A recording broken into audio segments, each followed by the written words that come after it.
Hi, this is Alan from Tennis Elbow Classroom with a 2-minute tutorial on the question of braces for treating tennis elbow. I think the issue here is not whether they can relieve pain, at least temporarily. I don't even think that's really up for debate. I think the real question we need to ask is, will wearing a brace help your injury heal faster? In my opinion, the answer has to be no.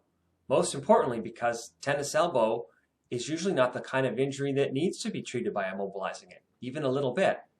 Intuitively, because it hurts and we're told it's an injury, it's only natural to want to treat it like other injuries.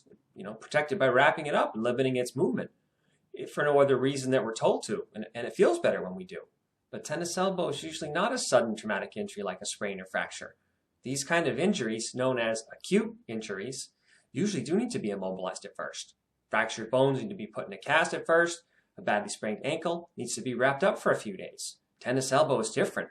There's usually no major tear or anything of an acute nature that would need to be protected that way initially. The true nature of the injury is usually degenerative. What happens to the tendon is a slow chronic breakdown medical researchers have named tendinosis to distinguish it from the outdated concept of tendinitis, originally thought to involve excessive inflammation. Now, without getting too technical here, the essence of the problem can be described as stagnation, which sums up in a word how everything just kind of grinds to a halt, starts sliding backwards, how the normal healing response fails and the tendon starts breaking down and hurting like heck. If you think of tooth decay and hardening of the arteries, you'll be close enough. They're both degenerative in nature. So the difference between these two kinds of injuries, it's night and day, and we have to focus on the fact that tennis elbow is usually this gradual insidious breakdown, not the sudden acute type of injury it's often thought of and treated as. But even if you're one of the exceptions, and yours is more of an acute injury, assuming it's not a major tear, it still doesn't make sense to immobilize it with a brace day in and day out. The bottom line is, muscles and tendons need frequent gentle movement and good circulation to encourage healing. They need to be mobilized, not immobilized, especially with tendinosis.